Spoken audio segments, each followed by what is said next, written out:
పరిశుద్ధుడైన యేసుక్రీస్తు నామమున మీ అందరికీ శుభోదయం. నేటి యొక్క వాగ్దానము ద్వితీయోపదేశ కాండము 28వ అధ్యాయము 12వ వచనం. నీవు చేయు కార్యములంతటిని ఆస్వాదించుటకును ఆకాశమును తన మంచి ధననిధిని తెరుచును.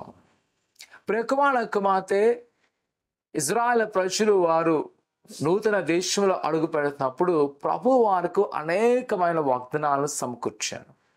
సాధారణంగా మన జీవితాల్లో చూస్తున్నప్పుడు ఏదైనా కొత్తది ప్రారంభించినప్పుడు మనకు సూచనలు ఉండవు, లేకపోతే ఏం చేయాలో ఎలా చేయాలో ఆలోచన ఉండదు. కానీ ద్వితీయోపదేశ కాండం చదివితే ఆయన ఏ విధంగా తన ప్రజలను ఆదరిస్తున్నాడు. ఇక్కడ చూసిన మాట నువ్వు చేయకని అన్నిటిలోనూ నేను ఆస్వాదించేదను. ఈరోజు ప్రభు ఆ వాగ్దానము అలాంటి ఇజ్రాయెలే కాదు, కానీ మనకు కూడా.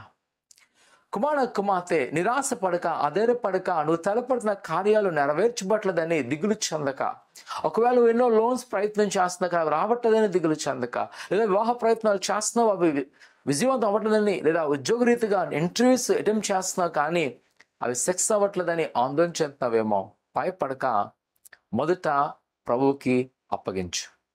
యేసయ్యకు నీ యొక్క పరిస్థితిని, నీకున్న క్రియలను అప్పగించు. ఆయన వాటిని ఆస్వాదించును, ఆయన వాటిని దీవించును, ఆయన వాటిని బలపరచును.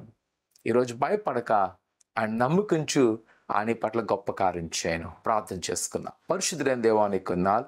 నీ బిడ్డలైన వారిని మీరు జ్ఞాపకం చేసుకొని నీ దేవాశీర్వాదం తింపండి.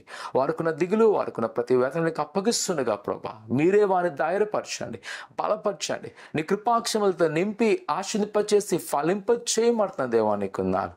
మీరే తోడేయండి, నడిపించమని యేసు నామమున తండ్రి, ఆమేన్. ఆయన నమ్ముకుంచండి, ఆయన పట్ల గొప్ప కార్యం చేయను గాక. ఆమేన్.